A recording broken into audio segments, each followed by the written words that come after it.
Hey, what's up? This is Bubba Ventrone, special teams coordinator with the Cleveland Browns, with the Dawgs Only podcast. Let's go, baby. Hall of Fame. Hall of Fame. What's going on, guys? Joe Haden here, along with Bubba Ventrone for the second episode of Dawgs Only podcast. I was drafted 2010 to the Browns, and you were already there. I think going on your fifth or sixth year in the league. Yeah, it was. I had been in New England my first 4 years. I came in the league a little bit different than you did. Okay. I was undrafted, signing bonus of $1,000. What was your signing bonus? I had a signing bonus of a whopping $12 million. I wish I had that 12. But yeah, my first 4 years I was in New England. I was undrafted. My first year I was on practice squad. Okay. Had the opportunity to come here in 2009. So I was going into my second season with the Browns whenever we ended up drafting you. What was it, seventh overall pick? Seventh overall pick. Yeah, that's sweet. Thank you, bro. So yeah, 2010, man. Thank you, bro. But 2010, I came in first round, 7th pick overall. Me, my boy TJ, we came in, and one big thing that Eric Mangini made us for sure do was we were on special teams. Special teams. I mean, I remember, and I still show clips of, you and TJ, your rookie years, and circling. This is Joe Haden. This is Joe Haden at gunner. The first 4 or 5 games of the season, blowing up guys. Blowing up returners. TJ down. Making plays and penetrating on kickoff and stuff. And it's great for our young players to see that a first round pick can have an impact, in the kicking game, and then obviously end up being a starter, and end up being a great defensive player. No, appreciate it, man. I think the biggest thing with that is you have to. It meant something. Anytime we're on the field, being a gunner, being on the special teams, trying to make plays, and we had the squad, like you and your boys. What was the crew of, like, the core guys? We had a really good group. We were definitely number one in the league. We had, Cribbs was a returner. Oh my God. We had me, you, TJ. Blake Costanzo, yes. Nick Sorensen, Kaluka Mayava, Jason Trusnick, Mike Adams. Jeez, the list goes on and on. We had some dudes. We really did. We had some real dudes. Talent, for sure. So then, Bub, so let's say we met with that. We played when your career ended, I was still ended up playing, but how did you end up transitioning? Like, that's kind of one of the things I'm trying to figure out now. I've been out for going on my second season, doing a little bit of just like private investing, just trying to figure out where I fit in. You know what I'm saying? I think I love being around football still, but how did you kind of already have it set in stone? Like, when you got out, what your plan was? Yeah, so I knew that I wanted to be involved in football in some capacity. I was thinking about maybe like personnel, coaching. I wasn't really sure the avenue that I wanted to take. So when I left the Browns after the 2012 season, I went to San Francisco, played 2 years there. So being in that division, we played against Seattle a number of times in those 2 seasons. And the Patriots were about to play the Seahawks in the Super Bowl. And Belichick hit me up, and we talked for a little while about Seattle, the opponent that they were about to play in the Super Bowl. Long story short, at the end of the conversation, he knew it was going to be my last year in San Francisco, and asked if I would be interested in coaching. So once that game ended, once they beat Seattle, I came in, interviewed for the assistant head coach or the assistant special teams position there because their coordinator was retiring, and got the job. And man, I went from playing for the last 10 years to right into coaching in February. God, it was crazy. And honestly, the time commitment, it was wild. It was definitely a big change for me as far as lifestyle. Yeah, no, for sure. I can only imagine. I think we say the player schedules is tough, but coaches' schedules is completely different. What would you say a day in a coaching's time schedule would be like? It was so different because once the season ends, you have no obligations as a player, true obligations, mandatory obligations, really until mandatory minicamp. Yes. Everyone's going to come back for the off-season program, but that's not even till the middle of April. Yeah. Coaching, you think you might get a week and a half after the season, and you are hitting the ground running because you're getting right into the draft, free agency. Then you have to prep for your off-season program, OTAs, minicamp. And while you're doing all that, you have training camp, in the at the end of the tunnel that you're looking at, and you're planning for that. Yeah. So it's definitely a lot of work, and I learned how to do my job Mm-hmm. to the best of my ability because I had a good foundation from Bill in New England. So Oh, that's good stuff. So let's talk about some fun times we had though, Bubs. so good. You got it. You had this thing, the Tips tournament that you Yes. held at your house annually, yearly, and that was literally one of the best times of my life when I was in Cleveland for the off when we would just be able to go there and have competitive basketball, shooting, kicking it, like just bonding with all of the friends. And that was how long were you guys doing that? And that thing was literally amazing. So what I did was we had this tournament, just so everyone can understand like what this tournament was all about. So it's you have a partner, you're going against two other players. It's a shooting and tipping tournament. Yes. And it's an NBA 3 from the top of the key. If you miss it, there's all a bunch of rules. You have to tip the ball and things like that. So anyway, so we would do this game. I mean, we would do this tournament, and we used to do it at my parents' house. That's the first time where we're at. My parents had a court in their backyard. It was really like friends, family, teammates would all come together, and we would do that. And obviously, Joe participated in it. We had some good matchups. We'll talk about that here in a second. And then it transitioned to my house in Massachusetts, and then into Indy we were doing it. But me and Joe went head to head quite a bit. I mean, Joe can get up. He's got a good shot. I think I got the best of him a handful of times, and he got the best of me a handful of times. Yes. I mean, Joe, you could tell everyone who's the best straight ahead shooter you've ever seen. Probably you, Bub. I'm not gonna lie to you. Maybe you or maybe Kyrie Irving are the two best people I've ever seen shoot straight on the three. But neither one of our teams never ended up outside of the top three. No, we either won it, came or second or third. You had a good partner. I brought my boy Yarbrough. Yeah, one of my he could shoot. Yes, man. that was my guy. And I had Little Fig. That was hilarious. I had Little Fig from my brother's boy, and another buddy of mine, B-Way, was my other partner. So now let's get into what about this team? Just about like coaching here and now. What do you think? How do you feel about your special teams? First of all, how do you think y'all guys can do this year? We got a good group. We have a good group of specialists. I'm excited to work with. Cade York going into his second season. Charlie Hewlett's been here, veteran snapper that's smart, understands protections and the intricacies of the position. And Corey Borquez, he's got a heck of a leg, lefty that I'm really excited to work with. We've got explosive returners, Jakeem Grant, DPJ. He's special. We got some guys. And then the core. We acquired Matt Adams in free agency, so Matt will be a good player for us. Mike Ford is a really good gunner and penetrator for us. And guys that return, we end up signing Jordan Kanashik back, who had a lot of production last year, and then a kid that I think is going to have a big year is D'Anthony Bell. Okay. D'Anthony Bell's a stud. He was undrafted as well, out of West Florida. I actually really liked him. He was in an All-Star game. Trying to think of the All-Star game he was in, but he flashed in the All-Star game, made like 2 tackles on kickoff. I'm like, I like that dude a lot. Yeah. And then fortunately, now that I'm here, I didn't get to have him last year in Indy. I get to work with him now. Oh, that's good stuff. So excited about it. Now, talk to me about you. So you're talking, you're transitioning obviously from being a player, trying to figure out what you're doing. You're living in California. Yes, living in California full time now. I've been there. I was doing off seasons there since 2016. Me and my wife. So we thought about Miami, we thought about Arizona, and then we went to California, and it was just beautiful. We never ever been we never kicked in California before 2016. I've seen some video. People have sent me some videos of you training out there. Where were you training? Because it's pretty intense. It's really, really nice training facilities too. I met the trainer through Odell Beckham Jr. His name is Jamal Liggins, JLT. Really good trainer. Najee Harris is out there right now. We've had a couple of Jarvis Landry. It's just a lot of good dudes, and he does a lot of good work. We train at UCLA on the field, and then we do the beach at Santa Monica. So it's a nice little setup. We got a gym in West Hollywood, so it was really, really cool. But right now, I'm just trying to figure out. Since I retired, it's like I don't want to.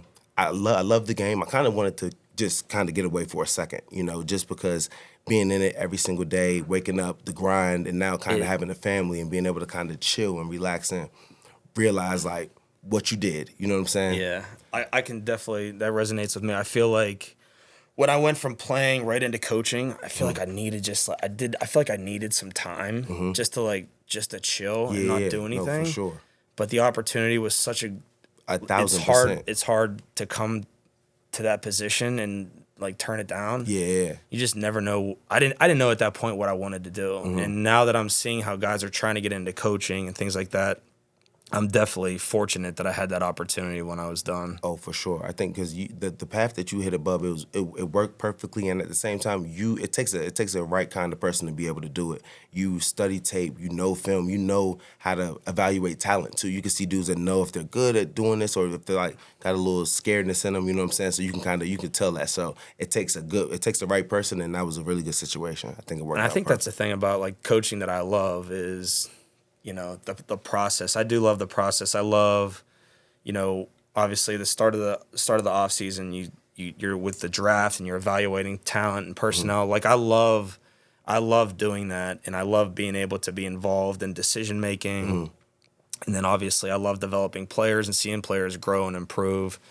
And then, you know, obviously the results show up For sure. in the games Like, whenever you're making plays and helping your team, you know, contribute to wins. So, yeah, I've definitely taken a loving to coaching. So it's been good to this point. No, for sure. And the thing is, every time I come back into the facilities, I'm like, I don't want to leave. You know what I'm saying? Like, I want to be around. I want to go sit in meetings. Like, I want to look at the X's and O's. I want to see what's going on.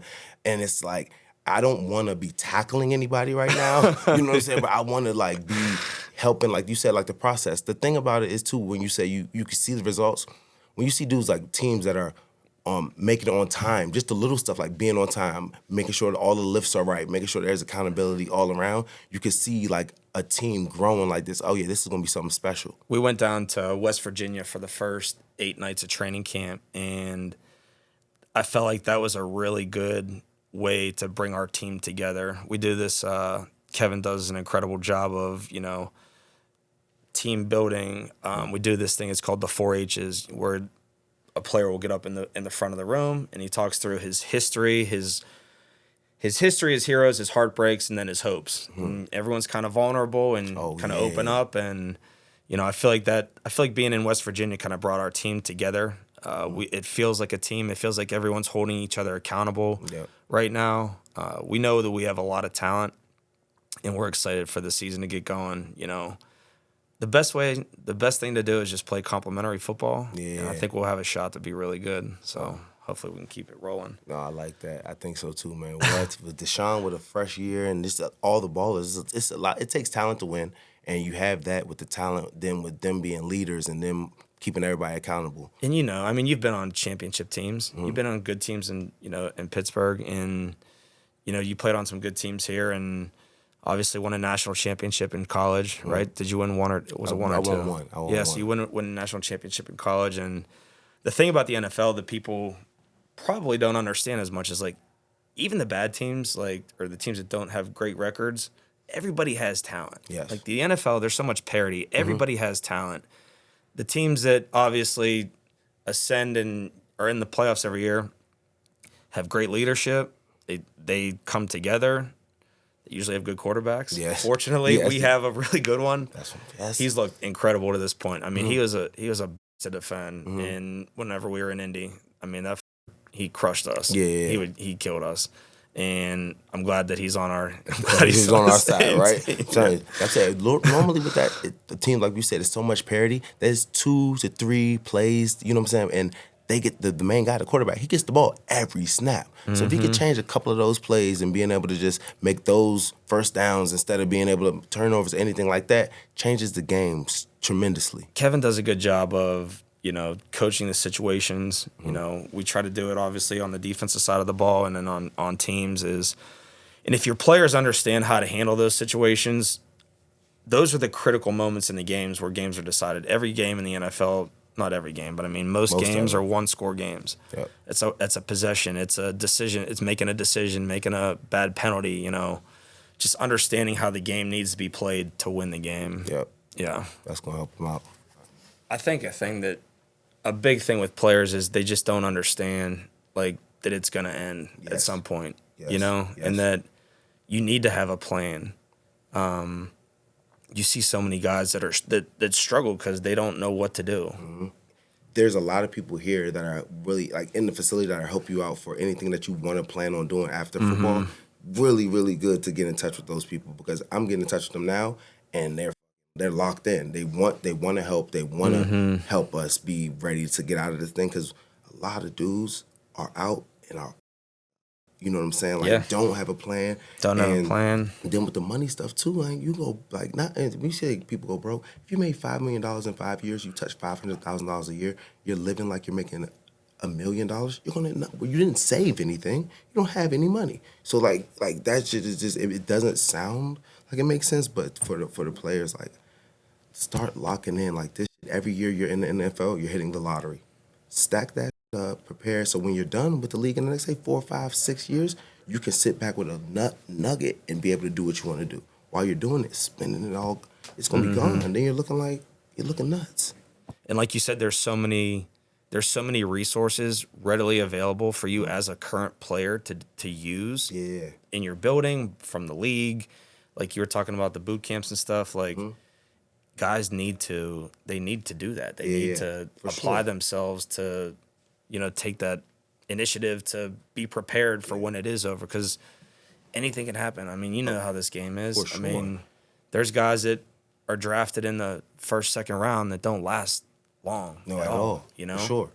And I think the thing is too, like you got to be okay it's okay to not know everything. It's okay to ask for help. It's okay to ask people for just what they were doing. Ask older vets like what are their plans? How do they see themselves when they retire? I think it's just a vulnerability thing sometimes with a lot of dudes. Like they just don't want to really ask for help or don't want to act like they already have everything kind of planned. Because when you're in the league, when you're playing, you're not really like, this is what you do. We're the best in the world at what we do. Not best in the world at managing money or being able to plan for what you're not doing when you're not playing football. You know what I'm saying? A lot of dudes are football players, and that's fine and dandy. But when you get into the NFL, it's a business, and you can be done really quick. And getting this type of money to play a game that you love, set yourself up, making sure that you save that because it's the lottery every single year. That's how I kind of wanted the dudes to look at it, like being able to stack that up so when you're done, you can be able to kind of do what you want to do, move how you want to do, take your time to figure out what you want to do. Or while you're in it, it's a long off season. You can train. It's 24 hours in a day. There's no reason why you can't be figuring out other things. Work out in the morning, then grind and see like what are your passions? What are you really interested in doing? That's really the time to get all that stuff done. I feel is like there's so much time. I mean, you know how it is. There's so much time once the season's over until you have to come back for OTAs or the off season program. January to mid-April. I mean there's go. So much time. You need to train, be in shape, but then to be able to take that next step and, prepare yourself for the rest of your life it's important. I mean, honestly, like I got lucky that I had an opportunity right away because I really don't know what I would have done if I didn't have that chance right away to get into coaching, But that's honest though. A lot of people don't, and it's okay. You know what I'm saying? But like being able to be who you were, being in those situations, taking that opportunity for sure, but telling people you for sure trying to plan on it is. And I think a lot of it too is like having like a lot of players probably don't realize that like all the relationships that you make, right, could potentially give you opportunities down the road. Obviously, I played in New England. I was an undrafted practice squad player my first year in the league. Played every single position, like literally, like went in every day like it was the last day I was going to be signed. And Bill I think he just gravitated toward my work ethic. He knew that I was going to put everything I could into coaching like I did into playing. Yeah. And I mean, honestly, I lucked out. I was fortunate after 3 years to get an opportunity to be a coordinator. After that, to come here as a coordinator, I'm pumped up. I'm blessed to really have an opportunity to be back here in Cleveland for a really good team and fan base and ready to get rocking. I'm so happy for you though, because at the same time, like you said, you lucked up to it, but you could have went to New England and been not a good worker, not a hard worker. You had to put that work in. Bill had to take liking in you because he saw something in you. He saw that you were intelligent. He saw you were willing to do anything to grind and get that spot. You know what I'm saying? So I think just relationships, building good relationships, impressions on people, they last, and making sure that you just put your best foot forward as much as you can because, like you said, the relationships, the people that you know, like I said, my thing, I have good relationships with like around Cleveland.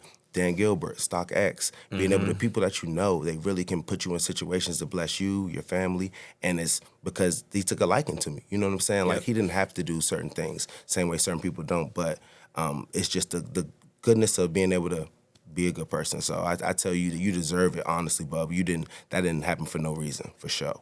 Yeah, and then, I mean, so I'm in New England with Bill Mangini, who is my position coach. And not even like after football, like in football, I came to Cleveland because Mangini was here with Sealy, who coached me in New England. Yep. Then Sealy goes to San Francisco, and I go to San Francisco for my last 2 years.